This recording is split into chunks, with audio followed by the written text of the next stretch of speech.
Bonjour. Les événements internationaux s'accélèrent, opérations militaires, déclarations tonitruantes, guerres un peu partout, et souvent, ces événements sont interprétés sous l'angle le président Donald Trump est fou, Vladimir Poutine est fou aussi, sous un angle personnel. C'est-à-dire, on dit ce serait lié à des gens et à leur caractère. En fait, ça serait trop simple si c'était comme ça. Ces personnes ne sont que des symptômes d'une évolution qui est beaucoup plus profonde, qui a commencé avant elle et qui va perdurer si ces personnes partaient. Cette évolution, c'est un changement de l'ordre international. Un ordre international, c'est quoi? C'est des règles du jeu et des institutions.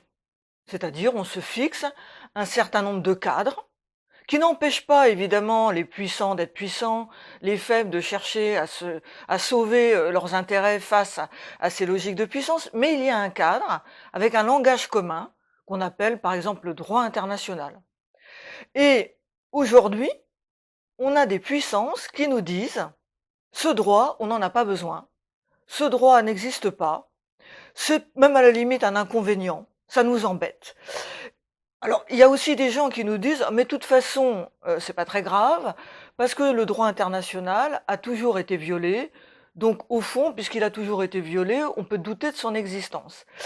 Tout ça est, à mon avis, une illusion dangereuse. C'est-à-dire que c'est une chose de dire qu'une règle de droit est violée, c'en est une autre de dire qu'elle n'existe pas.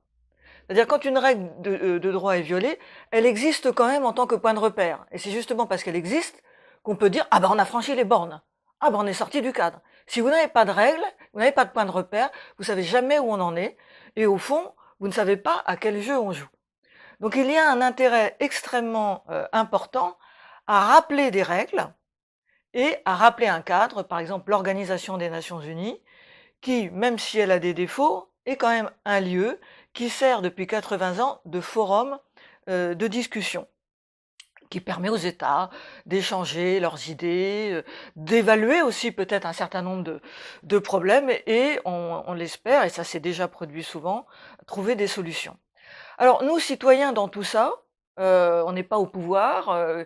Pourquoi ça nous intéresse? Ben, ça nous intéresse parce que la conséquence de tout ça, c'est en fait la guerre ou la paix. Et qui en général subit la guerre? C'est pas les gens qui sont dans les lieux de pouvoir, c'est même pas les grands chefs d'entreprise qui en général trouvent un moyen de sauver leurs intérêts. C'est nous qu'on envoie au front, c'est nous qui n'avons pas à manger, c'est nous qu'on jette sur les routes, c'est nous qui payons tout ça.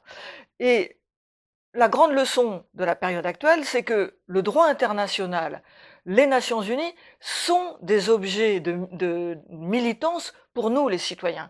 Ça doit être des choses que nous défendons prioritairement, avec d'autres choses évidemment, mais on doit en faire des lieux de militance. Et pour ceux d'entre nous qui sont français, on a la chance de pouvoir peser sur les choses, parce que la France, même si la France est affaiblie du fait des politiques idiotes qui sont menées depuis une vingtaine d'années, la France reste une grande puissance.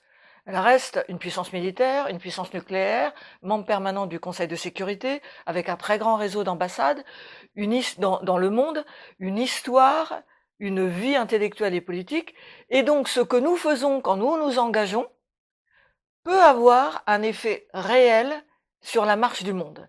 Et donc nous devons nous mobiliser pour défendre nos intérêts de citoyens, pour défendre aussi les intérêts de notre pays et essayer de contribuer à ce qui est important aujourd'hui, préserver la paix.